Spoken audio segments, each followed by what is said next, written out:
Good evening. My name is Erika Kirk. Charlie Kirk is my husband. Hey, Erika, what about the guys you dated before Charlie? Stop. This guy, Tyler Massey? Kabat Phillips. Erika Kirk, named Frantzve, formerly Chelsvig. Stop. I want to thank the first responders who struggled heroically. I want to thank the staffers of this chair. Egyptian planes. Candace Owens. E3 Tech. Cash Patel. Fort Huachuca. A new whistleblower, all right? That is Mitch Snow, and he... Stop. That's it. That's all I have to say. He's such a good man. He still is a good man. He still is a good man. So a woman's husband gets killed on a college campus with cameras all over the place on live television by a kid who's never shot somebody before, using a gun that's older than my great-grandfather with a magic bullet that should have tore his neck off, but the Superman bones stopped the bullet. Stop. And that same husband who sent out 2 messages the day before on text saying they're going to kill me, had a meeting with a bunch of super rich donors who didn't like the direction he was going, where they had a foreign diplomat that made him an offer that he couldn't refuse of like $150 million that he did refuse, and then he was asked what happens to your company if something happens to you. Stop. And that same husband who said that women should stay at home and raise babies said that this wife, who's not a suspect by the way and has never acted sus at all, A very, very dear friend. the same wife that was the beneficiary of the $50 million life insurance policy and inherited the company. Stop. The one that sold the t-shirts of the replica t-shirts of the one he was shot in and made like $100 million the week after he died. Stop. Built a replica also of the crime scene Stop. for people to come and look at. Stop. Not to mention an eyewitness came forward and said that the wife had a secret meeting where plans could be discussed to get rid of the troublesome husband. Stop. The husband who seems to be going off script in a similar fashion to a president that ended up the same way with the same magic bullet. Stop. And she uses a phone that is not in evidence because it's an open and shut case that, to prove it, and the pictures of the kids we've all seen. This really isn't making sense. Sup, sobers. September 17th, 2024. Thousands of pagers, if you can believe they still exist, receive a very important, urgent message. Some actually say that it required 2 hands to accept the message and, say that it was read. When suddenly, thousands of these pagers explode in public, killing 12 people, injuring 2,900 others. After tracing these pagers and where they originated from, it turns out they were made by a company called Gold Apollo, but they claim that they didn't make the pagers. In fact, they purchased these pagers from a company called BCA Consulting KFT. As it turns out, this is a shell company that was started by the Mossad in order to mask the fact that Mossad was making all of these pagers with these explosive devices inside of them. And through posting fake testimonials and reviews of these pagers, posting fake YouTube videos that are testifying to how amazing these pagers are, the latest and greatest, newest state-of-the-art pager, they were able to sell tons of these pagers to the Hezbollah political militant activist group that exists in Lebanon, and it's a very well-known opponent to Israel, kind of like a Trojan horse. They sent these pagers out literally a decade before they were detonated. And then on September 17th of 2024, a page was sent out, and once the page was accepted, boom, harming women, children, innocent bystanders, and killing 12 people. The following day, a very similar operation is carried out while some of these people are attending the funerals of people who died from the pager explosions, but this time with walkie-talkies. Because in 2022, Mossad started working with walkie-talkies to do the exact same thing that they did with the pagers. And yet again, we have multiple casualties and multiple injured from these explosions. This is not speculation. This is fact that Mossad and Israel did in fact carry out these explosions. And this was a year prior to Charlie Kirk being assassinated. And since Charlie's tragic demise on September 10th of 2025, there has been so much information that has come out, especially related to Erika Kirk. Stop. TPUSA, and multiple theories about what actually happened to Charlie Kirk. Originally, I was like, Erika Kirk conspiracies, come on, you guys. But things have really started to stack up for me to the point where I was like, all right, Let's go.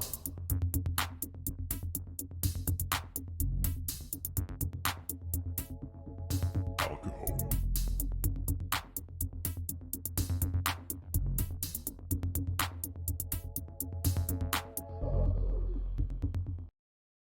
all right. Welcome back, Sobers, to another episode of Sobering Stories with me, DJ Petrovsky. This is officially the first episode of 2026. Mango Terry, put in reverse, Terry.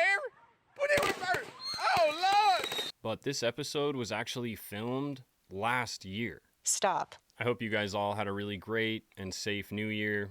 I know that this time of year with the holidays and New Year celebrations can be really triggering for a lot of people that are sober now, or even just addicts in general. So if that's you and you're needing help or whatever the case is, always feel free to reach out to me. That's what the whole point of this channel is, to promote sobriety and to kind of give back to the sober community, because that's where I'm at in my sober journey. Hit me up on Instagram, shoot me an email, whatever. I also just really wanted to thank each and every one of you guys for your continued support through this entire last year. It was in December of last year that I actually got this channel monetized, and I have just been grinding since, and this channel has grown so much. We've gone from 1,000 subscribers to nearly 60,000 subscribers, and we're not stopping here. So I look forward to many more weeks, many more Fridays, many more stories with you guys, and I'm also going to try and fit in more live streams and shorts videos, just trying to get more content up for you guys, because I don't know, I feel like I can do it. I want to get closer and closer to making this my full-time gig. Just a real quick sponsor this week, since YouTube isn't officially my full-time gig yet, but my workplace, American Patriot, super phenomenal little locally owned, family owned business. And if you guys are looking to get some cool Sobering Stories merch, or if you want to get some cool Charlie Kirk Freedom merch, we've also got other Charlie Kirk designs, or really anything. We sell tons of patriotic gear, military branch gear, just funny, I don't know, hilarious freedom of speech stuff, Second Amendment stuff. I love this like red, white, and blue freedom hoodie. We are a go-to shop for everything patriotic. We do custom decals, custom t-shirts. We make pretty much everything in the store. I definitely think you guys should check out the website. I'll leave a link in the description. I'll also leave links for some of my merch and for the freedom garb that we sell. Fully customizable stuff too. So if you want to customize something, you can always hit us up. There's a phone number on the website. You can shoot us a text with whatever you want for images. We can create it and ship it out to you. So thank you, American Patriot. Go support the sponsor. Like I mentioned before, I really was caught off guard by the initial Erika Kirk stuff that started coming out. All the stuff about child trafficking and her possibly being involved with what happened to Charlie. I was like, sure. I brushed it off a little bit, but I should have known. Question everything. You can't trust anyone, no matter what their public image is. With Erika Kirk, the more time that passes, the more suspicious she seems to me. Pretty much everybody, actually. We already dove into the Charlie Kirk saga and what happened to him on September 10th in a previous video. I'll put a link right here, a card right here. It'll also be in the description. Go check that video out if you haven't. Amazing video, but it also gives us some baseline proof to lead into this video, because we're not accepting the mainstream Fed slop that we're being slopped. Much like most of my videos, there will likely be some blurred out censorship in this video. If you want uncensored early access to the content, then I would recommend you either join my membership program here or go follow me on Patreon. I post everything over there early, and it's all uncensored, raw, sometimes with mistakes. But it's a great way to support the channel, and it's a great way to get uncensored versions of the videos, to watch them the way they're supposed to be watched. Also, if you don't follow me on Instagram, follow me on Instagram. Oh, and last one, I promise. Follow me on Spotify if you have a Spotify account. I'm trying hard to monetize that account, but it's just a real slow burn over there. So if you have a Spotify, please go follow me. Just show some love. You can even watch my videos over there, because they now activated video versions of the podcasts. Like this video on the way in so you can push it out further in the algorithm, and it really does help me out and the channel out. Now, before we get too deep into things, we've got to clarify which Erika Kirk we're even talking about, because there is two Erika Kirks. We've got Erika Matfield Kirk and Erika Lane Kirk. Erika Matfield Kirk was born in 1934. Interestingly enough, she was born of German parents. She was a model and actress before meeting the future Florida state governor, Claude Kirk. Once the two of them got married, she became the First Lady of Florida. She was very well known for being just this complete mystery of a woman. In fact, when he first brought her to the inaugural ball, they just called her Mystery Woman X because he didn't tell anyone who she was and nobody knew what the deal was with this chick. Claude Kirk was a conservative governor for Florida, and he was really well tied in with the Republican network, even having people like Richard Nixon at his wedding to Erika Kirk. And looking at pictures of the two ladies here, we can see that there's a lot of similarities in the way that they look. And even more strange, there's people who commented on this Erika Kirk from the 1967 to 1971 era when she was the First Lady, saying that she had the most piercing green eyes. Who was this mysterious girl who was with Claude Kirk? Who was this Madam X? Everybody wanted to know who she was and where she came from, and the details of her life slowly started coming out, and the details are really interesting. So it turned out her name was Erika Matfeld, and she was born in Germany in 1934, and then she moved to Brazil. And before Claude Kirk, she was married to an actor named Carlos Dolabella, and she worked as some sort of model or actress, although she doesn't really have any credits to her name. And that was pretty much all that was revealed about her. She remained this real enigma, just kind of the talk of the state for a while. And then Claude Kirk announced that they were going to get married. If you can see the date on the newspaper there, it says January 8th, 1967, which is only about 3 days after he took office. So basically, he showed up to the inauguration ball with this mysterious woman, caused a big stir and a big commotion, and then announced he was marrying her. And the wedding happened a short while later. It was a really massive deal. President Nixon attended, and Erika Kirk was basically just this sensation in Florida while Claude Kirk was governor. She was constantly talked about in the press. She really just kind of turned into a big celebrity, and she always kept sort of a low profile. And so there was a lot of mystery surrounding her and their relationship. This article here kind of sums up what a lot of these articles that talked about her were like. It says, Erika Kirk radiates. Her emerald green eyes actually glow. When she smiles, which is almost always, they shimmer. And Claude Kirk himself was just a real celebrity too. He's described as just this larger-than-life type guy. He was totally flamboyant, very controversial, very, very outspoken. Here he is holding up a skinned chicken at a press conference. But he eventually ran for governor of Florida in 1966, and he won, and he became the first Republican governor of Florida in 100 years. And he was long rumored to be a candidate for U.S. vice president or even president of the United States. He was really thought of that highly.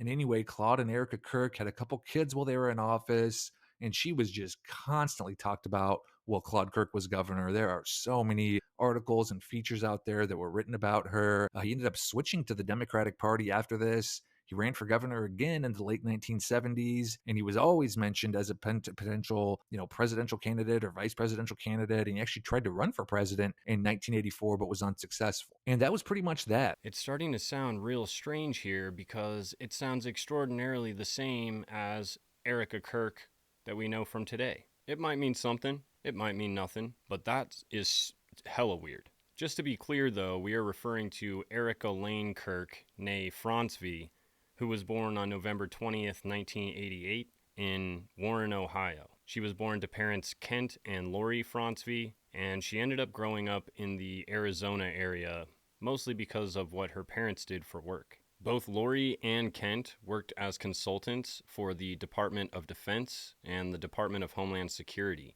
They both started their own businesses. Lori's was called E3 Tech Group, and they specialized in EMP technology in different aircraft, which makes sense because her background is 20 years at General Electric, and General Electric has a weapons/defense division where they focus on making parts and things for aircraft when it comes to defense. It's also quite interesting that Lori Frantzve's company, E3 Tech, specializes in EMP protection technology. And Erika Kirk herself says that her mom worked in Arizona, and she had to be close to her work, which is why she moved down there.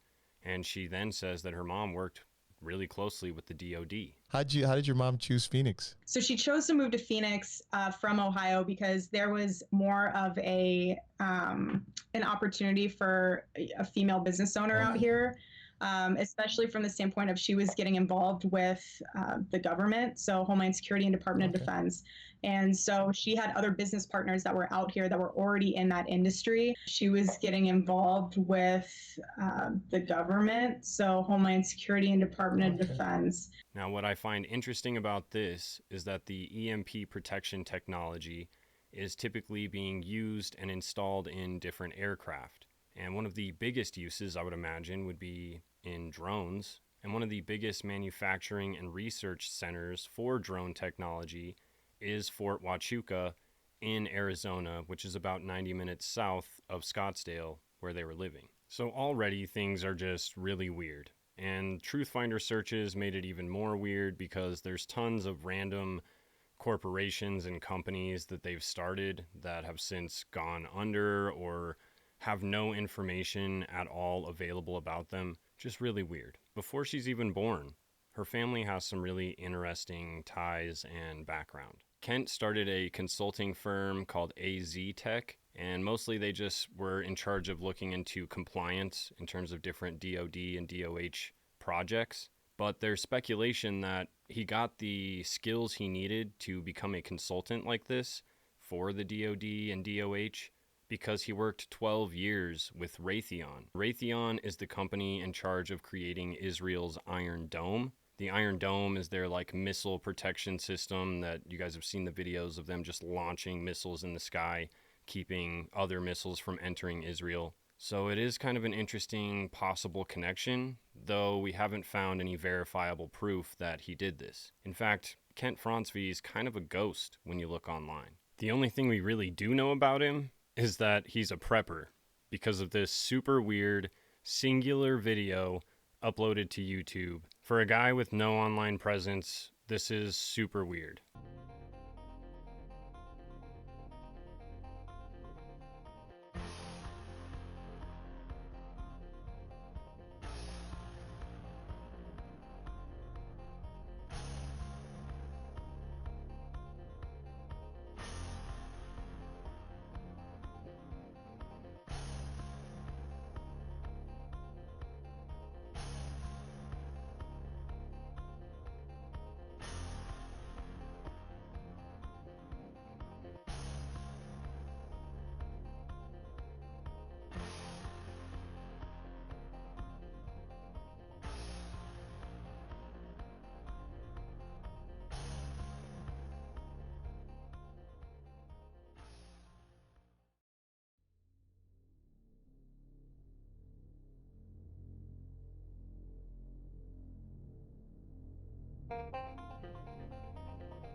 When I used Truthfinder to search for Kent Frantzve, his dad, Lori Frantzve, the one business that he has listed underneath his job/businesses is called Six Stars Corporation, and I can't find any information online at all about this, and neither could Grok. So what is this Six Stars Corporation? Some random shell company, probably? I think one of the main reasons that Kent Frantzve gets wrapped up in this whole Raytheon thing, despite there being such a lack of evidence, is number one, he needed this kind of training to start a defense contracting consulting business that works with the DoD, but also his dad's super weird connections and his history. Stop. Because not only was his dad the Grand Chief of the Order of the Vikings, which is like a secret fraternal organization focused around Swedish culture, but he also worked for the ABNC, the American Banknote Company. They specialize in passports and currency that can't be duplicated or counterfeited. But the main reason that he gets wrapped up in being tied to Israel is because the ABNC printed the very first Israeli currency in 1948 after its formation.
grandparents were amazing. Fiercely right wing. Yes. My grandfather was an immigrant from Sweden and fought in World War II and the Korean War. Yeah, and he got the Silver Star, the Bronze Star, and knighted by the King of Sweden, and he was always super far right.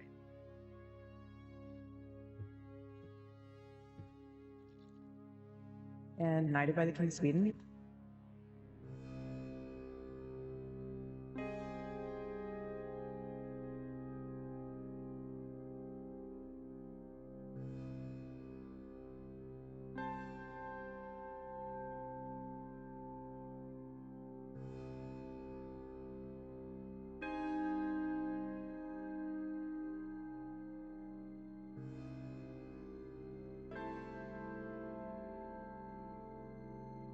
To my friend Charlie Kirk.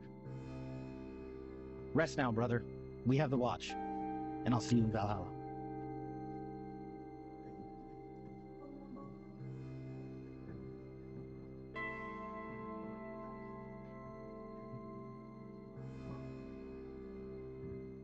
Now, Erika's parents actually divorced when she was fairly young, and she lived mostly with her mom.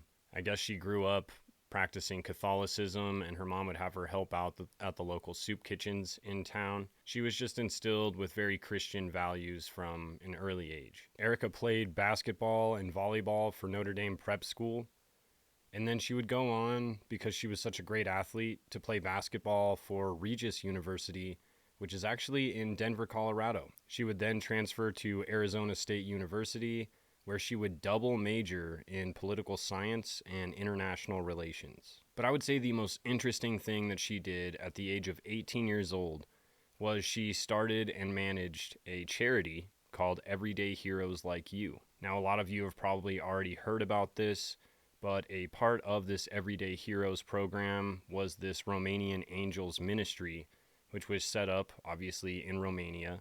And over the course of the life of this Romanian Angels project, they were eventually called out for being involved in human trafficking, getting these kids who were allegedly orphans, rehoming them in places like the UK, Israel. Very weird. There's even speculation that Romanian Angels, as well as Erika Kirk, are not allowed back in Romania because of these allegations. Now, yet again, nothing's been substantiated. We do know that this Romanian Angels ministry was real. We're not 100% sure exactly what extent her involvement was with these trafficking allegations. By 2015, there was no more Romanian Angels really active at all. And by 2017, her Everyday Heroes Like You Instagram page was pretty much dead. But that's not all, because just recently, Erika Kirk relaunched the Everyday Heroes charity organization, now backed with $100 million and a partnership with Elon Musk. And apparently, I didn't know this because it's still active, but Everyday Heroes kind of faded out, wasn't really doing a whole lot after this Romanian Angels thing. And now that she has the opportunity and the drive and the money, convenient timing, weird connections. Also coming at a time when Erika Kirk is considered to be one of the most powerful political women in the country right now. What really ties the Romanian Angels to this whole trafficking thing is because of these 2019 allegations against a guy named Otto Buscher III. He was accused pretty much by name by this girl of trafficking her and many other people from 2010 through 2011. Which just so happens to coincide with the time that he was featured in promotional videos for the Romanian Angels project with Erika Kirk. The timeline aligns very well with when Erika Kirk was operating there, and then when she is alleged to have been banned from Romania. Yet again, might mean something, might mean nothing, but I couldn't believe this when I first heard it come out. And now I'm like, whoa. Now, the logical next step for Erika after going to college and obtaining a double degree in political science and international relations would be to start doing Miss America beauty pageants. And that's exactly what she does. And in her first year, with no classical training, no pageant training, nothing, she places first runner-up, aka first loser, to Miss Colorado in the 2011 Miss USA pageant. But then, in 2012, She actually wins the Miss USA pageant. And our final two, please come forward. The next name I will read is the first runner-up. The first runner-up is a very important position because in any event that the winner cannot fulfill her duties, including winning Miss USA, the first runner-up will take over. The first runner-up. Scottsdale, Caitlin Willenchip. That means your new Miss Arizona USA 2012 is Erika Frantzve.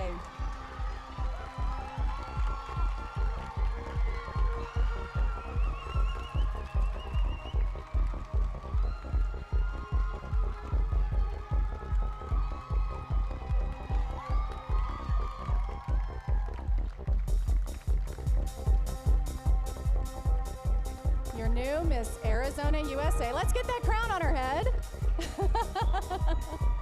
Congratulations, Erika Frantzve, and happy birthday, Erika Frantzve. Congratulations, Alexa Zellers, the new Miss Arizona Teen USA. On behalf of Casting Crowns Productions, Molly Argue, Brittany Don Brannon, and Leanne Deering, I'm Britt Boyce saying goodnight. We will see you at Raw Sushi for the after party. Which would inevitably open tons of doors for her. She would work as a casting director. She would begin doing tons of modeling gigs. She would become an actress. All kinds of opportunities just suddenly opened up. And a lot of people have pointed out lately that these pageants, the whole Miss Universe system, is owned and operated by Donald Trump. And one of the main people leading this whole Miss Universe organization, who has been the main spokesperson for these pageants, is Billy Bush, the nephew of George H.W. Bush, who not only has really interesting connections to Saudi Arabian royal family, but he's also the guy in that recording with Trump where Trump is talking about, like, you know, touching this girl inappropriately and stuff. And Billy Bush is not saying anything bad about it. He's encouraging Trump, saying like, oh, the Donald. Shopping. She wanted to get some furniture. I said, I'll show you where they have some nice furniture. I took out furniture. I moved on her like a bitch, but I couldn't get there. And she was married. Then all of a sudden, I see her. She's now got the big phony tits and everything. She's totally changed her look. I gotta use some Tic Tacs just in case I start kissing her. You know, I'm automatically attracted to beautiful. I just start kissing them. It's like a magnet. You just kiss. I don't even wait. And when you're a star, they let you do it. You can do anything. Whatever you want. Grab them by the pussy. I can do anything. Pull the hell. Hello, how are you? Hi. You can imagine they might be talking about taking advantage of these girls at these pageants. Not to mention, Trump has even said that he's walked in on girls when they were changing or like when they didn't know or weren't ready for someone to walk in on him, and he loves having that kind of power. But yet again, it does not stop there, you guys, because Epstein and Ghislaine Maxwell are said to have used beauty pageants, in particular Miss Teen USA and Miss USA, not only to scout out victims, but also their connections to these pageants and Donald Trump. They would use that as a way to lure these girls who had these dreams of becoming a model or being pageant queens. They would use that as like the little carrot to dangle in front of them to then get them involved in this trafficking organization. Like, there's no way to put it more plainly, especially now with all the connections people are making between Donald Trump and Epstein, especially during this time frame. One of the other opportunities opened up for Erika at this time was this random cameo feature in this music video by a band, Emerson Drive. Perhaps appropriately named She's My Kind of Crazy. Stop. Is a pretty interesting video for a couple of reasons. The video itself is 3 minutes and 22 seconds long, the number of the Skull and Bones. So, okay. There's also this really weird part of the video where she is ziplining through this, I don't even know where they're at, and she's ziplining past these signs, and it says 1010, and then it says 910. I don't know if I got to spell it out or not, but 910 just happens to be the date that Charlie Kirk was pow-powed. She's my kind of crazy. And it seems that at every single turn, every single new chapter of Erika Kirk's life, there's some other weird, eerie, mystery of a coincidence that we come across. Stop. The next one just happens to be her career in real estate, working for the Corcoran Group. This real estate agency, as some of you may know and some of you probably don't because it was a very quietly done deal, the Corcoran Group was responsible for selling off all of Jeffrey Epstein's properties after he unalived himself in his jail cell. Though there's no documented proof that Erika Kirk ever met Epstein or dealt with Epstein or had anything to do with him purchasing his New York City mansion, it was purchased during the time period when Erika Kirk was in fact still working for the Corcoran Group. Now, throughout all of this, Erika Kirk says that she was not focused on dating, she didn't drink, and she lived vicariously through her roommate, who just happened to show her how toxic the dating world was, so she just had no interest in it. And this is when she set herself up for a man like Charlie by making herself the kind of girl that a man like Charlie would look for. We've had a lot of people doing some serious digging into her background, and what we find out is there's a bunch of weird stuff. In 2012 to 2014, there's speculation that she actually got married to this Romanian business guy from Iowa, and they were married for 2 years, and her name was Erika Kirks. His name was Derek Kirks, but there is no online corroboration that this was the case. But with all the Romanian Angels stuff, there's kind of speculation that this could be true. And then she says that she wasn't dating during this time period between 2014 and when she met Charlie Kirk in 2018. But we actually have 2 different boyfriends that she has public photos of from her Instagram and her Facebook profiles. One being Cabot Phillips, who is now taking over Turning Point USA and is the head editor for the Daily Wire, which was a direct opponent to Charlie Kirk and TPUSA. Cabot Phillips and Erika scrubbed their Facebook and Twitter profiles of all the evidence of them prior to dating before Charlie Kirk. It's all been scrubbed. Now you're probably wondering what the evidence is. There's multiple things, but they had a picture of them painting pictures together in 2017. And to me, it looked like they were lovey-doveyed up, boyfriend, girlfriend. This looks like something that, they damn near, the man was probably going to get on his one knee soon and engage. Because saying, okay, it's just a picture. But here's the thing to me that confirms it. There were replies under that post. And I'll show you guys the screenshots of these. How cute are y'all? Quote unquote. Gorgeous couple. Quote unquote. And there's another one. Lovebirds. They're dating at this point. And she lied and said she hasn't talked to anyone for 5 years. So let's keep digging into it a little bit. Charlie Kirk posted a picture on Facebook in 2017 of him and Cabot Phillips after they played a 1v1 basketball game. So this is around the same time that he's in a full-blown relationship with Erika. And you're probably wondering who Cabot Phillips is. Cabot Phillips works at the Daily Wire. Ben Shapiro, intelligence. Hold on. Now he's a guy that will be taking Charlie's spot to do the college tour debates. And when it comes to Cabot Phillips, there is literally nothing weirder than this picture of him showing off his pizza tattoo inside of his lower lip with an arrow pointing inside of his mouth. And this caption says something about like just a quick little reminder, or I just needed a quick little reminder. A reminder about what, bro? This is all the proof we needed to know that we don't like you. And this is the guy that is replacing Charlie Kirk. This is the guy. Erika also says that she wasn't drinking or partying during this time because, well, that just wasn't her style. Not that she's holier than whatever, but she definitely wasn't drinking because she'd rather do coffee and brunch than go out for drinks at night. I always thought it was very strange how she would go to drinks with one guy and then go to dinner with another.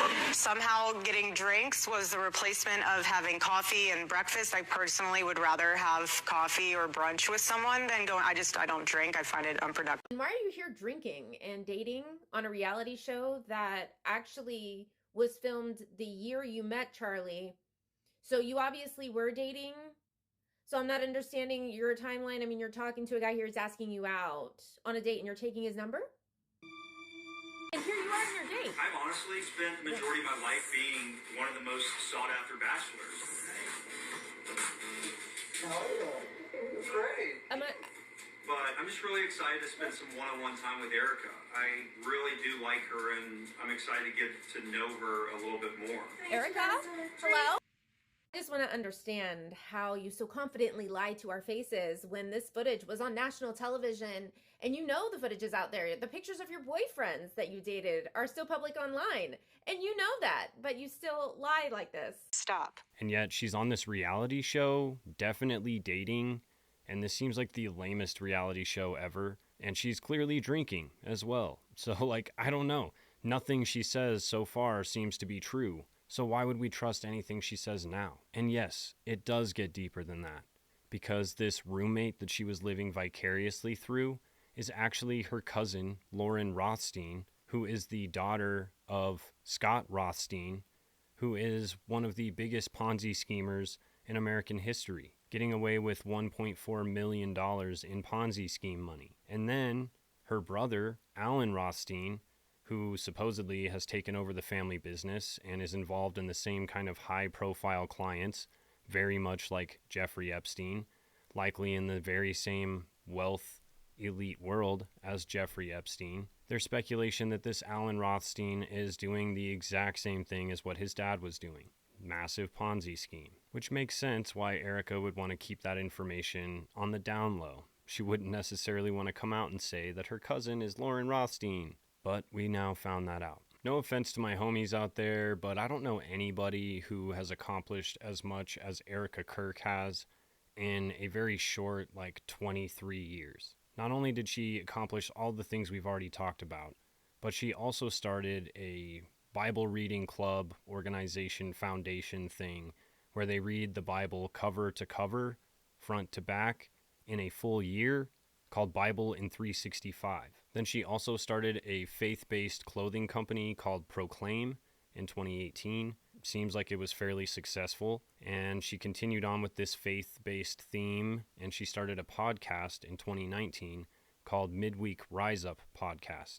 Now, apparently Proclaim and this podcast are still operational today. After she met Charlie Kirk in 2019 in Israel, they were actually both on a trip over there, and even though they didn't interact or talk at all, she says that that's where she initially saw him, but it wasn't until they got back to the States when they officially set up a quote-unquote interview, which then turned into Charlie Kirk asking her to be his girlfriend. But just know that nothing is by mistake. Nothing. I will never forget the time I was in Israel with my husband. Well, that was the second time, but the first time with my mother on a pilgrimage. And I was standing in the ticket line, and I remember looking behind me, and in the snake of the ticket line was a guy who looked very familiar. I had no idea who he was. And I told my mom, this guy looks so familiar. And as a typical mother, she said, go and say hi. That ended up being Charlie. Nothing is by coincidence. Nothing is by coincidence. Nothing is by coincidence. Stop. Now, did we know that? No, not until we were 3 months into our relationship and looking at timestamps, seeing that both of us were in Israel at the same time. But nothing is by coincidence. Erika and Charlie would get married on May 8th of 2021, and by 2022, they would have their first kiddo, and then they would have their second kid in 2024. Now, a lot of things are going around right now because of Erika Kirk's massive Super Bowl-looking Freemason rings, especially because of the one with the G on it. Her story is, of course, this isn't a Freemason ring at all. This isn't showing my allegiance to Freemasonry or anything. These are just my kids' names. Now, I was looking for her kids' names, but they are not publicly disclosed. In fact, if you look at every single picture of Charlie Kirk and Erika Kirk, their children, their faces are either facing away from the camera, they're blocked by Erika's hair or Charlie's hand or face or something. You can never see what these kids look like. Now, through my Truth Finder search of Erika Kirk, I was able to figure out she named a couple of companies. Now, through my Truth Finder search, I was able to find out that Erika Kirk had named a couple of her LLCs fairly interestingly. One of them was Genevieve Grace Kirk LLC, GG Kirk, and the other one was MacArthur Kirk LLC. I'm assuming that these are some sort of companies that they're going to be funneling a bunch of money into to save for their kids. I don't really know, but turns out their kids' names are Genevieve Grace and MacArthur Kirk. Not sure if that's widely known or not, but that's what I figured out. The strange thing about the privacy situation with Erika Kirk, there's no pictures of her ever being pregnant. She says that she was extremely pregnant because it was a very sensitive, very personal time of her life. She wanted to protect her babies at all cost, and she's growing a human inside of her, so she was not publicly visible at all. I'm nervous that there could be, they'll say we can't find a fair jury. Like they're going to taint the jury pool. And in that case, That's how widespread you think these conspiracies have gone. Yes. That's how mainstream they become. Okay. Egyptian planes. Okay. I was pregnant for 90% of those trips. Mind you, I've never, all those places they said I've traveled, I've never been. I mean, I've been, but I'm not within those dates that they've. But you even said you need to. No, but this is, yeah, but I do on that one. Only because, from a humor standpoint, I intentionally, when I was pregnant, hid. Not because I was embarrassed, not because I didn't want anyone. Yes, we did keep it very private, but it's because it was a moment very sacred. I was growing a human inside of me, my baby. The world that Charlie and I live in is very toxic at times. Yeah. And when you are growing a beautiful child in you, I don't want to be around it. I want to enjoy eating my In-N-Out burger and my hot fudge sundae. That's what I want to do. I'm pregnant, and I have 9 months to own it. You really think I'm going to be on an Egyptian plane while I am wanting to be with my In-N-Out burger and my chocolate milkshake? No, I'm not. Stop. Erika Kirk was not publicly visible really much at all during the rise of Charlie Kirk, during their marriage. You didn't really see much of her at all. In fact, she took more of a homemaker, motherly, stay at home, stay in the shadows, in the background kind of a role. And even TPUSA employees say that they really only saw her like once a year at a main TPUSA event. But besides that, she wasn't really out and about. So I could see that being the case. Maybe she just is really private. But also, pregnant women are usually really proud of being pregnant, especially pregnant Christian women who are stoked about having a baby, and they're not like upset about being pregnant, you know? Like, she was stoked. I'm sure she was stoked to be a mom, a first-time mom. So I'm kind of surprised that they took this really, I don't know, incognito approach. But it's led to tons of speculation that maybe, because of Erika's ties to this Romanian trafficking ring, that these kids might be like Romanian orphans that have now been essentially trafficked into the Kirk household. Or they could just be hiding their identities because they're scared of someone or some group of people. Now, whether that's true or not, we really can't know. The timeline doesn't really line up that well because she wasn't really involved with Romanian Angels past 2015, and her kids were just born in like the last 3 to 4 years. So I don't know, but that's what's going on online. Another really interesting might mean something, might mean nothing moment comes in 2019, where this photo of Erika Kirk and Yair Netanyahu, Bibi Netanyahu's son, and Tyler Boyer, who we'll talk about later, because of all this weird Israel Charlie Kirk connection stuff. As we all know, on September 10th, Charlie Kirk was taken out, allegedly by Tyler Robinson. But since that happened, there's been so much information flowing around, so many theories, so many possibilities, and Erika Kirk is not helping any of them in the way that she has been acting. Stop. In fact, she's probably fueling these conspiracies more than she's stopping them. I mean, from the way that she comes out to each and every speech or event like some sort of rock star, like literally with the fireworks, like what is that? To the way that she cries all the time, but you can maybe count on 1 or 2 fingers how many tears you've actually seen stream from her face. And she's always wearing the thickest, darkest freaking eyeliner possible. And so you'd think if she was really crying, that eyeliner would be all over her face. She would look like a freaking Halloween character. But that never happens. And this super weird video of her crying, quote unquote, on Charlie Kirk's super jaundiced looking hand. And I was reading, like, is it normal for embalming or whatever to make you look super yellow? and it said it can add a yellow tinge to the skin, but it doesn't make you full-blown yellow like this, and it certainly doesn't make you look like a freaking wax sculpture. He's such a good man. He still is a good man. And then, of course, we've got these super weird interactions with Donald Trump.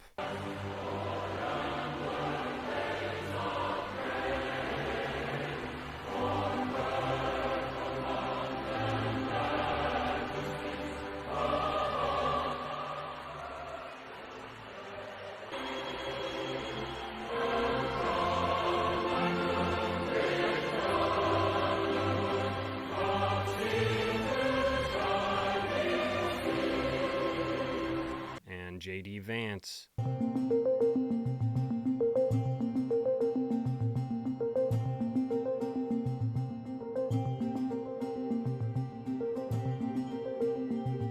Who you wouldn't imagine she has that close of a connection with, but based on these hugs and multiple body language experts, they all say that it seems like they have some sort of previous relationship, like they at least know each other on a more personal level. But then when you see how she's grabbing J.D. Vance's hair and like rubbing on the back of his head, and he's grabbing around her waist, yo, what's going on here? And I would think that it's very likely that she had ties and connections and maybe even knew Donald Trump from her pageant days. He owned that whole network, and she was a pageant Miss USA queen, so I'd imagine she met him. And then he was really close with Charlie, so I'm sure she was really close with Donald and J.D., but out of nowhere, she takes the bull by the horns and just takes control of the entirety of TPUSA.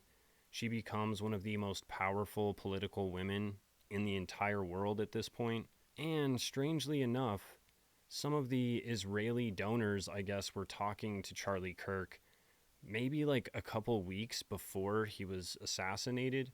And they asked, what will TPUSA do if they don't have its founder? Stop. Weird question. And ultimately, it would boil down to him saying, a lot of this could be done without me, and I believe that. I mean, from the high school department, the college department, let's make Turning Point so big that it can survive beyond just the founder. A lot of organizations and groups, as soon as a founder leaves, it just kind of collapses. A lot of my job is not always in the day-to-day details. It's very much vision casting, very much driving success. But we have a great board, and God forbid if something happens, they'll figure it out. I appoint my wife to run Turning Point USA if something happens to me. Erika would do a great job. You are the heartbeat of this future and of this movement. Everything that Charlie built, you guys are the legacy holders of that. You are living proof that his mission did not die with him. It lives through you. And Charlie always said the next generation will decide whether freedom endures. And because of you, I know that freedom will endure. The next speaker is a very, very special speaker, and she has had a heroic last year, and I believe she's the best mom in the world. She is my hero and the love of my life. Join me in welcoming Erika Kirk.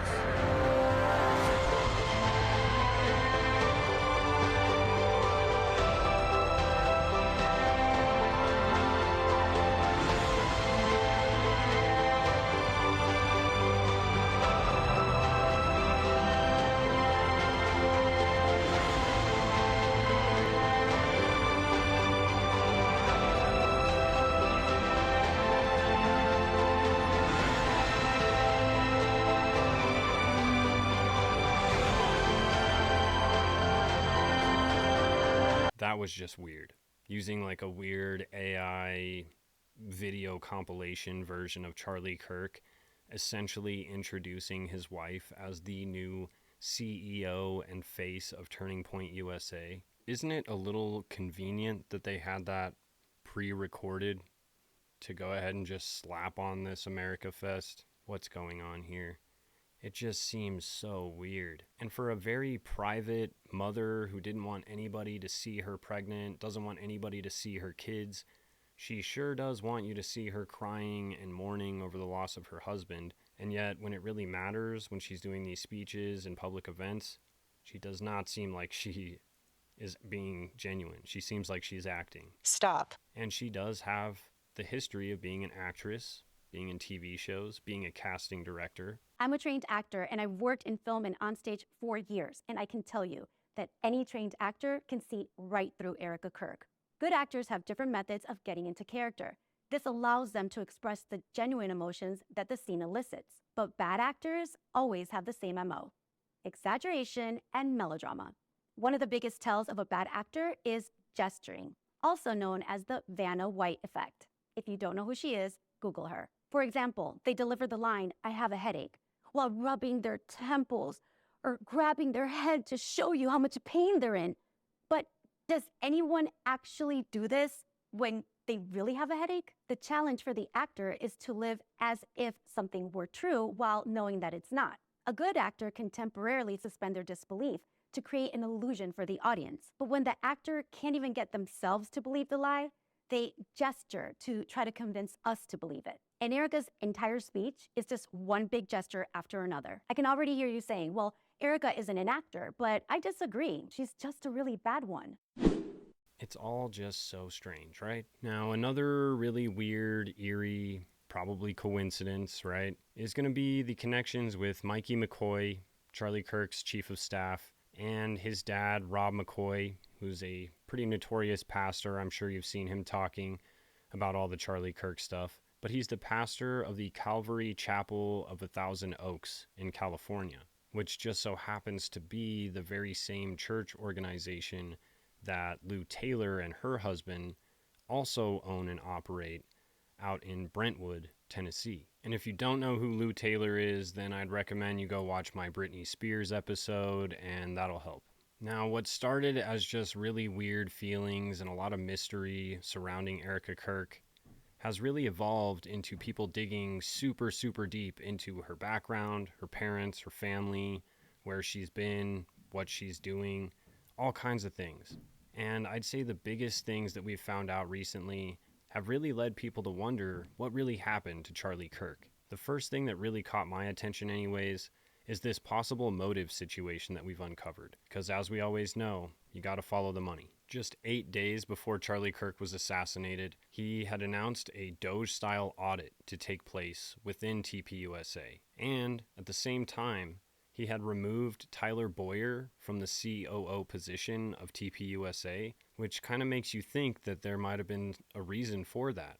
Then we find out that there's this weird LLC that was started called 110 LLC. It was owned by Jake Hoffman, a former TPUSA communications director. He actually has 8 companies all operating out of the very same address, which just happens to be a UPS store, and it's in this little strip mall. The company has no employees, no office, and has really no existence outside of the name 110 LLC. And yet it has millions of dollars that have been spent on advertising, employees, all kinds of different stuff. This is a memo written by Charlie Kirk on September 2nd, 2025, that is only 8 days before he was murdered. What were the results of the Doge-style audit? Here's an exchange on X.com of someone asking that question.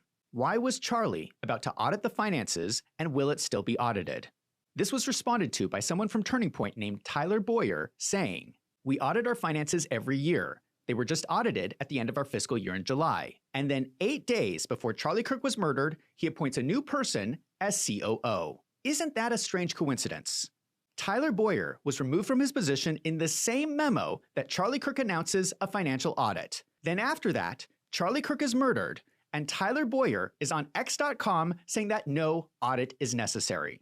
Nothing is by coincidence. Stop. So it kind of sounds like $8.6 million went missing from TPUSA and might have been embezzled and funneled through this 110 LLC, which would be pretty good motive for guys like Tyler Boyer or this Jake Hoffman character to want to take out Charlie Kirk before they found out about this massive embezzlement. To make things even worse, Tyler Boyer responded on X saying that there was an internal audit already done, which should have been fairly substantial for us to say that there was nothing shady going on. But the interesting thing about this audit is that this audit was conducted by a company called Baker Tilly, which has been sued for failing to detect millions of dollars in fraudulent purchases at Catholic charities. So not the most reputable organization. So there's an obvious motive right there. But the other way that people have been following the money is following these donations that at first were just conspiracies. But now we've come to find out that these actual donations from Israeli nationalists and these Israeli donors were actually going to take place, and Charlie legitimately refused these donations.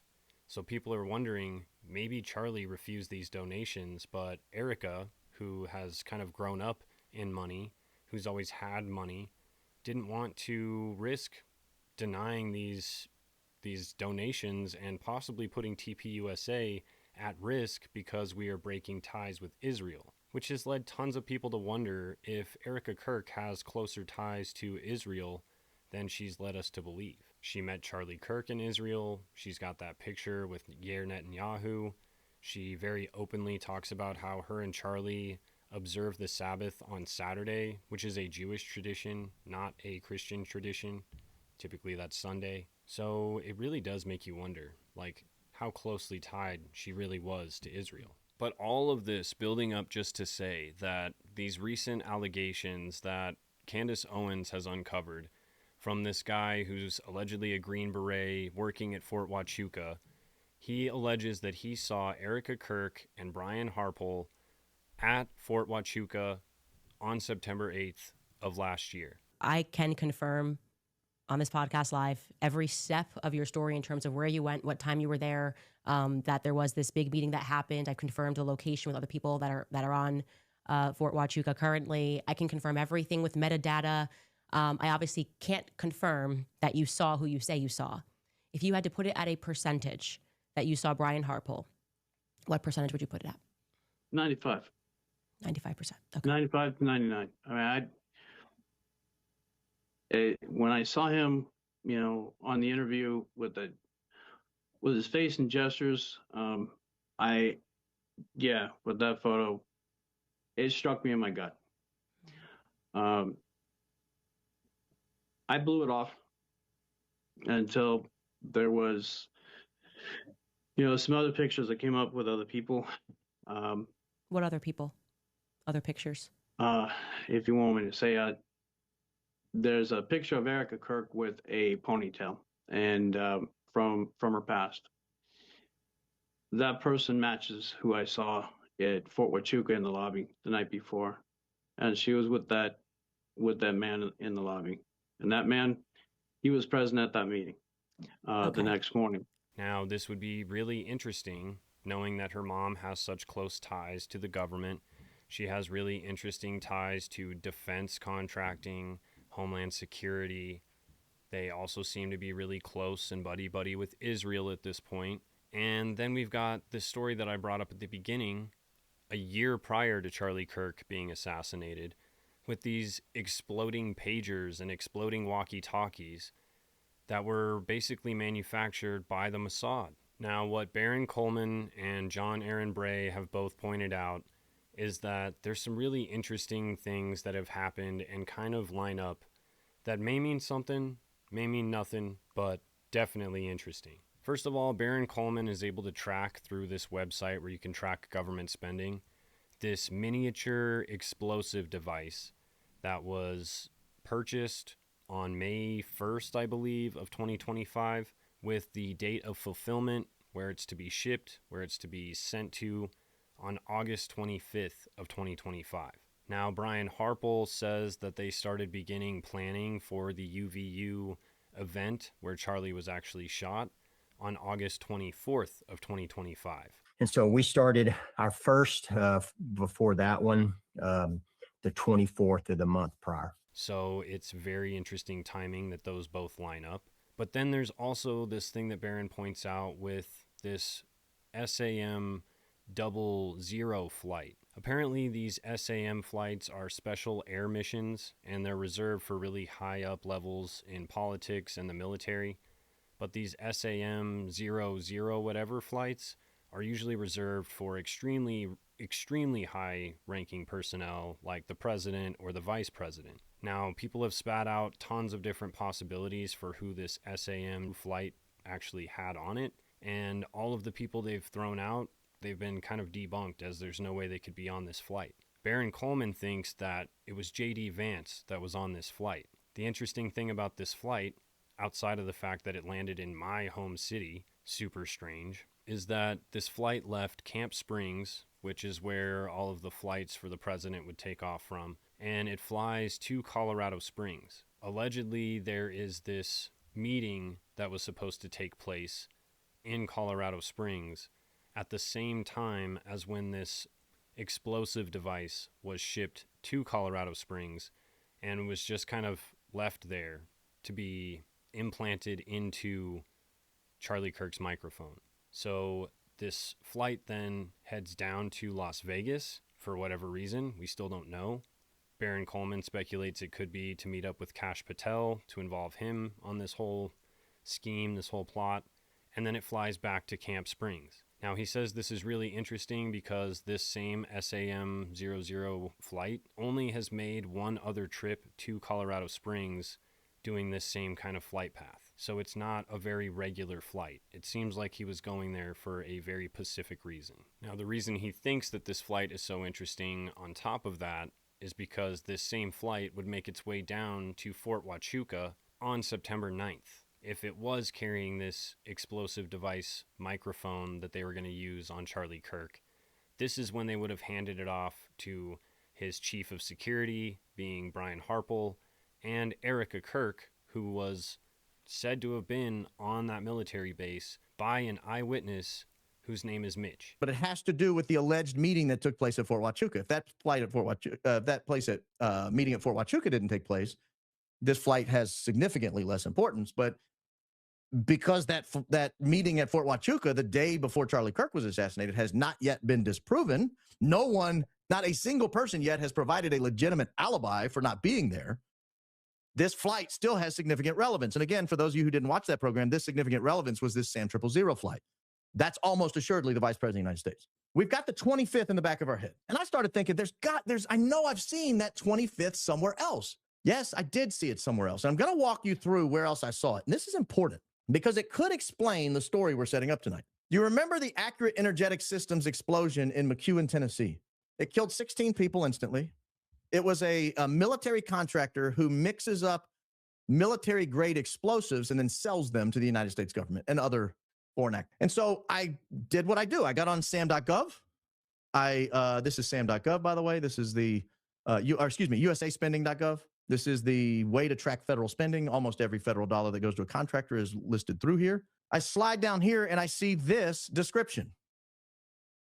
Requirement for miniaturized, extra small demolition charges and demolition charges, anti-personnel, extra small to support SPM. Now, SPM could be a special purpose mission. There's an SPM Marine unit. I'm not sure what SPM here is, but I am sure what extra small means, and I am sure what anti-personnel means. This is where the dates really start to come into play. The date of this contract was opened on May 1st, 2025, with delivery by August 25, 2025. So here you have a very short-term contract. This contract was signed and delivered in less than 4 months. And it was delivered on August 25, 2025. This is for, again, extra small anti-personnel charges. Extra small. I went searching around USA Spending. I believe this is one of the only contracts I could find that described explosives this way. So just to put it all together, we have Brian Harpole telling us that the planning began in earnest on August 24th. I think he might have meant August 25th because August 24th is a Sunday, but even if it was August 24th, the Sunday, on August 25th, we have a SAM-000 flight that goes to Colorado Springs, and that's important. That's very important because Colorado Springs, the civilian airport in Colorado Springs, was the last destination of the SAM flight that went into Fort Huachuca, where allegedly Brian Harpole and others were spotted the day before Charlie Kirk was assassinated. And that civilian airport is the last airport destination before September 9th meeting, where Brian Harpole and allegedly the congressman from Las Vegas was there and something else. Hickman County, which is a couple counties west of here, had a company called Accurate Energetic Systems. Accurate Energetic Systems produced this explosive, this extra small anti-personnel explosive that was delivered, that was contracted on May 1, delivered on August 25. Charlie Kirk dies on September 10, and by October 10, this place is toast. And when I say toast, I mean it was an explosion that was so massive, it was felt by people who live near me 60 miles away. It wiped the plant off the map. Nothing is left. One of the explosive materials they were using, called cyclonite, was not properly stored, and it was landing on people's skin, and it was causing them seizures. And I looked this up. If it gets into the soil, it doesn't break down. It's very soil mobile, they call it. That's the word they use, soil mobile. And if it lands on people or you breathe it in, you can have neurological effects up to and including seizures or death, organ failure. So once cyclonite is present in an area, you would not want that soil to be accessible. You might want to pave over the site, for example, if cyclonite had exploded in a given area. You wouldn't want kids at a college, for example, laying around in a courtyard that has cyclonite in it. If that is true, that implicates her in a lot of things and validates a lot of these weird, mysterious, eerie feelings we're having. One of the other extremely interesting things about weird flights and coincidence is these Egyptian planes that Candace Owens found. It's super strange that there's 2 Egyptian planes. They leave Cairo. They make a bunch of random stops across the world, probably just refueling or whatever, I don't know. And then they finally make their way over to the U.S., stopping at Minot or Minot Air Force Base, which is a nuclear Air Force base. Minot Air Force Base is one of the clients for E3 Tech, which is Lori Frantzve's company. And then they proceed to make their way to Provo, Utah, literally the day before Charlie Kirk is taken out. And then the fact that they made their way all the way over to the U.S. to the nearest airport right next to where Charlie Kirk ends up being assassinated. It's very strange. So you have to remember that Charlie landed into Salt Lake City at 9:23 a.m. local time. I suspect that if he had instead landed into Provo, he would have recognized the blue Egyptian plane. I was only partially right about the plane tracking Charlie. The person the planes were actually tracking for years was Erika. Not Charlie, but Erika was the one being tracked by these planes. Between 2022 and September of 2025, both of those aircrafts, SU-BTT, the yellow plane, and SU-BND, the blue plane, showed 68 overlaps with Erika's documented locations, okay? 68 overlaps. I have since been able to add now 73 times that this overlapped, okay? When it comes to these Egyptian flights, the math on this is indisputable. There is less than a 0.0000000001% probability, okay, under random distribution models that these Egyptian planes coincidentally landed around Erika at these times. Okay, Egyptian planes? You want to have that one? Egyptian planes? Okay. So here comes the Egyptian plane lie. Now, this is most of the lies they've made are lies of omission. They always just say conspiracy theories, but they never tell you what Candace Owens is really saying. So they never address what she's saying. They just call it conspiracy theories and now Egyptian planes. But here is where she really messes up. She actually says a lie of commission. Watch this. I was pregnant for 90% of those trips. So I'm pregnant and I have 9 months to own it. You really think I'm going to be on an Egyptian plane while I'm wanting to be with my In-N-Out burger and my chocolate milkshake? No, I'm not. So if you want to go through my flight log, go right ahead. It's very boring. You say I was here on this date. I have a photo in my phone to prove that I actually was in the hospital because I was having contractions. So game on. No one said you were on an Egyptian plane. So there's the lie. So, in fact, it's such a lie, it got community noted. Here's the community note. I'll read it to you. It says, Candace Owens never said Erika Kirk was on the Egyptian planes. That's false. She said the planes traveled to the same location as Erika, not that Erika was on them. Nothing has been debunked by statements on this show. Straw man argument. That's according to the community notes on Twitter. This could have been yet another instance of this exploding device being delivered, picked up, moved. We really don't know. There's a lot of weird flight stuff that happened around the whole Charlie Kirk thing, including the one that we talked about in the Charlie Kirk episode I did with Derek Maxfield. He had that random flight that went from Provo, Utah, down somewhere to Arizona, and then made a quick trip right back. Their transponder was turned off 20 minutes after takeoff. You remember this? Some weird flight stuff going on. But even weirder, yet again, we've got that video of Nicki Minaj at America Fest. But Nicki Minaj slips up, and says J.D. Vance, the assassin. For young men, don't be new scum.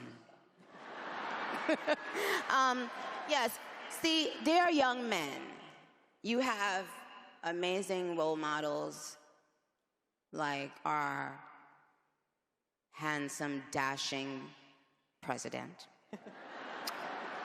And you have amazing role models like the assassin J.D. Vance, our vice president. And when I say that,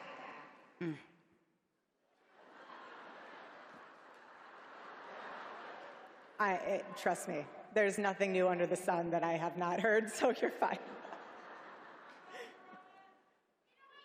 Yes, we did. I love you. In my opinion, she was talking so slowly. She was being so precise with her word choice that it almost doesn't feel like she could have misspoke. It almost feels intentional, if you ask me. Then, if you think about the fact that it could have been J.D. Vance on this SAM-00 flight to Colorado Springs, where this explosive device was possibly linked up with this microphone and then transported down to Fort Huachuca by J.D. Vance on September the 9th, it's very, very, very weird. And then to take it a step further, we've got these weird allegations that J.D. Vance and his wife are not wearing their wedding rings because there's trouble in paradise and they don't have the same religious views. No one will ever replace my husband. No. But I do see some similarities of my husband in JD and Vice President J.D. Vance. I do. And that's why I'm so blessed to be able to introduce him tonight. He's an amazing man.